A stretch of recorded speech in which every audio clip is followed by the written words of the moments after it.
battered. Big boy. Battered him from literally 4 metres away.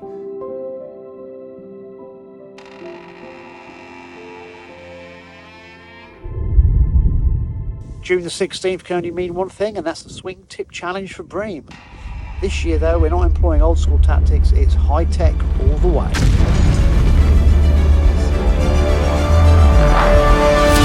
So what do I mean by high tech fishing for Bream? I've come out on a Fenland drain and I've motored along the drain for quite a few miles until I found pods of Bream. I've been using my Garmin LifeScope and I've been literally just poodling along the drain and just observing what's in front of me, or should I say to the side of me. It's been an eye-opener. There's been areas of nothing, areas of a few shoals of bait fish, and then suddenly Bream, and then again nothing. So it just shows you on these Fenland drains you have to know where you're going, because there are vast areas that are completely devoid of fish. Anyway, I think I found the mother lode. Put in around 20 kilos of maize, 10 kilos of wheat. Invalid barring minutes later. He'll swear blind that all the fish went in my peg, but there's a reason why they went in my peg, but he just won't listen to why they went in my peg. But they are. Lure anglers know best. What I'm going to do now is I'm going to go up and down, drain on the engine, because this is hard work, and just pour the bait in. It's Monday the 9th of June, so we started the campaign a week before we need to go, so this makes life an awful lot easier. Probably going to come down on the Thursday, put the same amount of bait in. Just 2 sessions of literally filling it in on their heads. Will it work? Let's hope.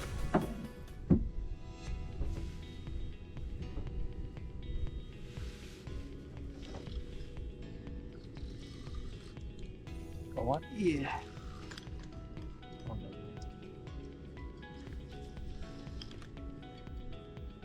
Turned around, the tip was not straight out. Oh, was it? Yeah.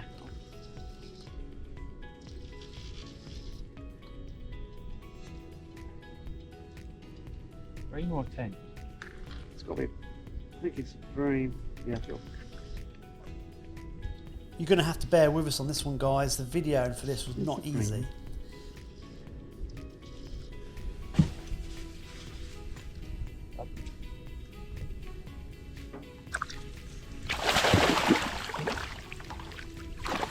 This was a challenge to get any kind of filming done whatsoever. It's very awkward in a boat. I forgot how awkward it was. But we're in, mate. First snotty of the session. On reaching our baited area, I literally rammed the boat up the bank, and Alex has clambered off on a platform with limited gear, and he's about 3 or 4 metres away from me. Well, Bream's lying around my feeder. I've only got 2 cameras, one at the front of the boat on him and one at the back of the boat on me. There we go, that was about £3. Nice one. Real snotty. Right, so this year we're using keep nets because it's a little bit clear down there and we're worried about spooking everything, so we're going to say about 8 to 10 fish in a net now. Maximum, yeah. Maximum, yeah. We've got several keep nets, so last year we didn't bother. 1-0, mate. Don't tell him. Ideally, we would need a third person who could do some extra filming of close-ups, baiting up, swing tips and quiver tips moving under bites and all sorts of things, but you're just going to have to bear with us on this one, guys, because it was literally out in the middle of nowhere.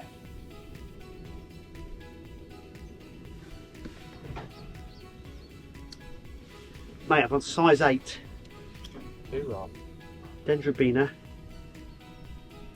3 or 4 red dead maggots just to keep it on the hook.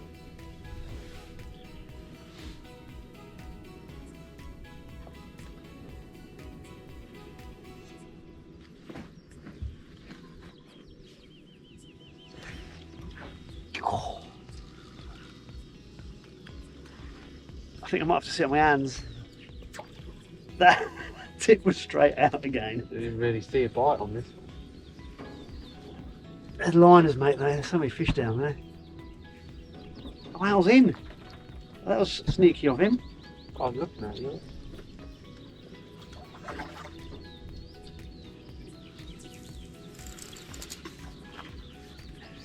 1-1. Polished the game. It was definitely.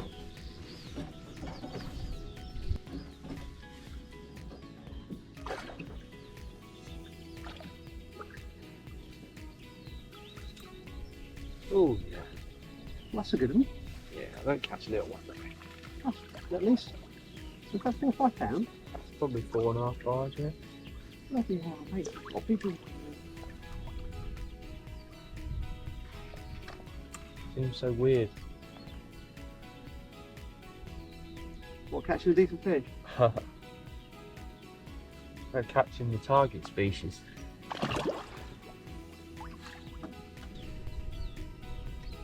You can tell it's a good one when you struggle to pick it up. Angry, shaking his head.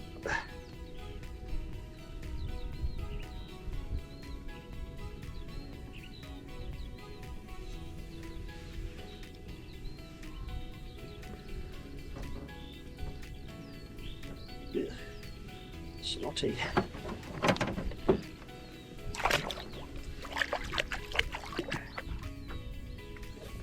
Snotty.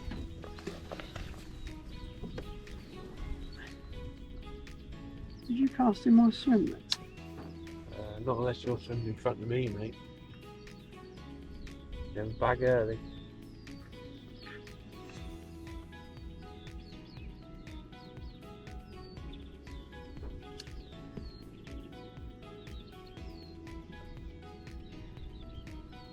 Really worried about this clear water. Yeah. Tap water. Yeah.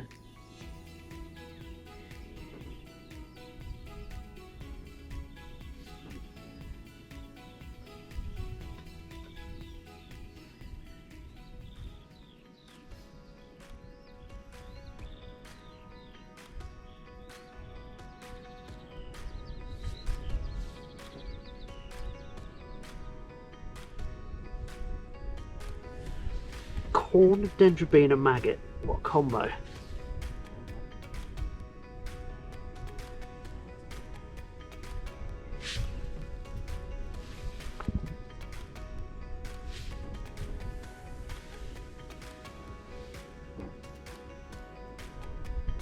you know how I caught that one? Just by winding it. Just by ignoring everything. So it literally just hung there. Tip was going mental for ages. And I just thought, I have no idea Yeah. if they're line bites or proper bites. They all look like line bites. And suddenly he just literally just stayed there. I thought, well, I've got to strike at something. There's so many fish down there. Oh, are you in the game? Yeah, I don't like to brag like you, you know what I mean? Keep that quiet.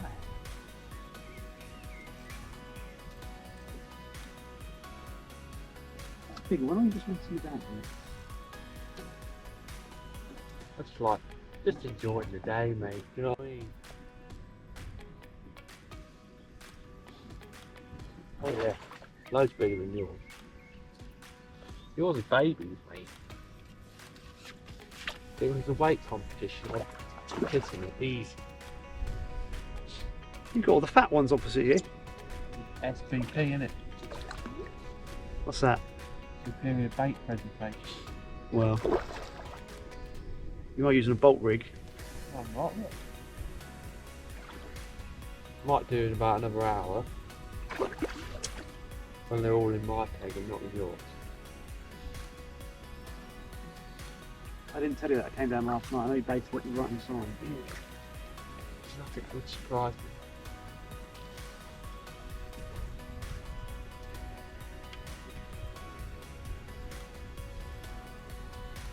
Weird fishing right here.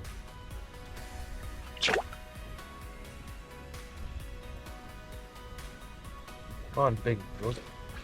Can't even get your hand around under that thing. Yes, I know you. It wouldn't hold up. The more astute viewers amongst you would have noticed that this is a swing tip challenge video. However, 2 years running now, my pal Drawbag Baits hasn't used a swing tip. So if we're being technically correct, he has defaulted on the challenge twice. Not that I'm quibbling, but I'm the only one who's actually gone old school. Just thought I'd drop that one in before he mentions the battering again. Rud instantly. Get away, Rud.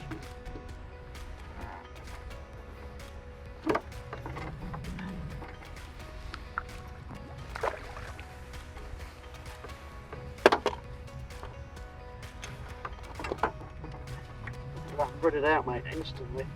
Size 8 hook, 2 worms. Can't get through them.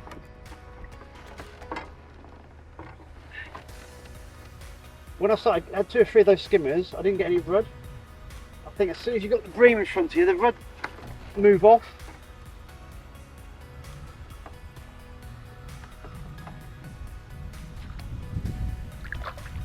You know, good rud.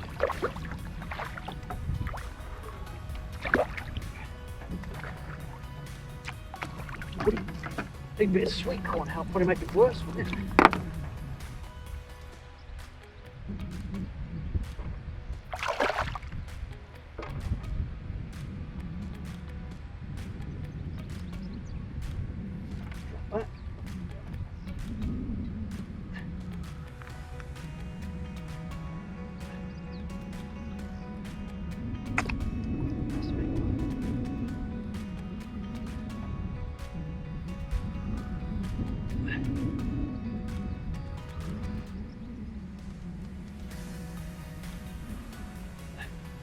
Another otted one.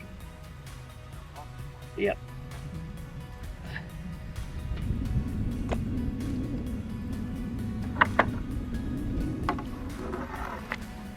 Sorry? 8. Alex down to the corner. Around 1 o'clock we decided to call it a day, and in these short clips you can see Alex releasing the bream from 3 of his 4 keep nets. We had decided only to retain fish over 3 pounds. Our thinking was that because the water was so clear, if we had released these bigger fish straight back, they would have probably spooked the shoal that was out there. 64.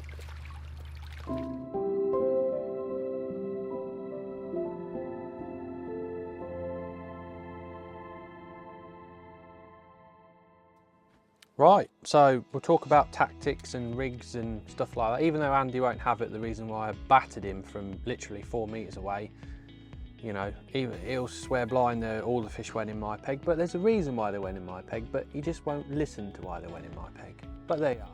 Lure anglers know best. So rig-wise, pretty much what I did last year in the swing tip challenge, straightforward. Instead of using braid, we were fishing a lot shorter distances, and I just felt that mono would have been better, so I went for mono. Last year was on middle level, fishing further, so for bite detection and stuff, braidwood was better. With the drain we fished, I don't even know where it is, so I couldn't tell you. I don't know what drain it is, what it is or what, I don't know. Just in no man's land. It's about 35 metres wide, quite a lot of weed. So I opted for normal mono rather than braid. I do apologise, I'm in a bit of a mess because Andy's turned up whilst I've been weighing in, and as you can probably see, you know, I'm absolutely covered in fish shit. Anyway, must crack on. So rod choice, I went for a Tournament S 12-6 feeder, which you would normally use on traditional flowing rivers, that sort of thing. Big chucks, big eyes. The reason why I chose that one rather than my normal 12-13 is because there was lots of weed and I just wanted to batter Andy really. You know, there was no mercy. I weren't mucking about. So fished a 2 ounce tip because last year I felt my 1 ounce tip was too sensitive and I was seeing too much. So I went for a 2 ounce tip.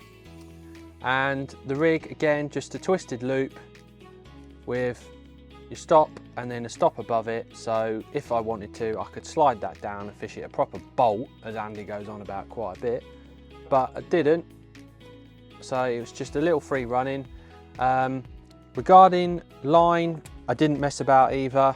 Hungry fish, millions of them, obviously all sat in my peg and not in Andy's. 018 fluorocarbon, nice and stiff.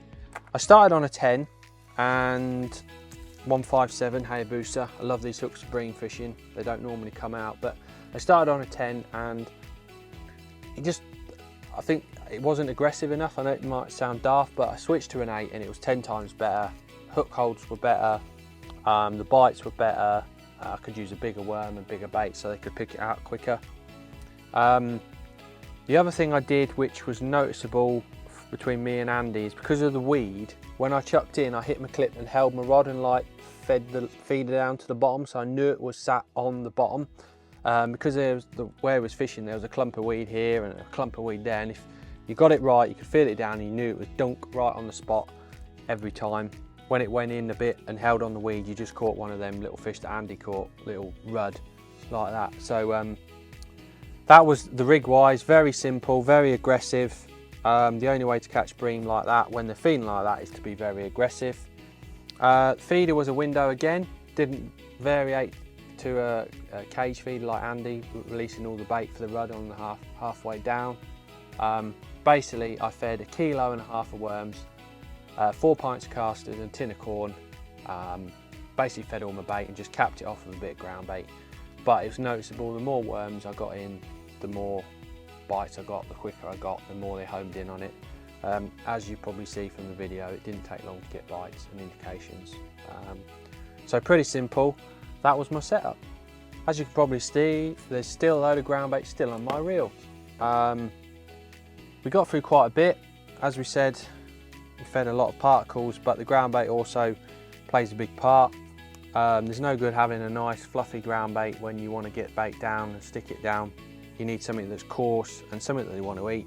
Obviously, we'd fed a lot of whole maize and wheat and Vitamin, so my mix went down a more sort of naturally sort of feel, which was carp fine mature, which is a great bitter sweet ground bait, and a new mix that I've been using is Guyala. It's quite a popular mix on the continent for like Caraccio and Bream and carp, but I've mixed it up now and it smells really nice, really coarse. And then obviously the final additive is caramel. Salt it up and make it smell nice to us, obviously. So it was a Bream Dream ground bait mix, I call that, to be fair. So pretty straightforward. We mixed it up when we got to the bank. Well, actually on the boat on the way there. I didn't want to mix it the night before because obviously the heat we've been having, I felt that mix it the night before and it would just go off quickly. And that's pretty much it really. Straightforward ground bait. Go hard or go home.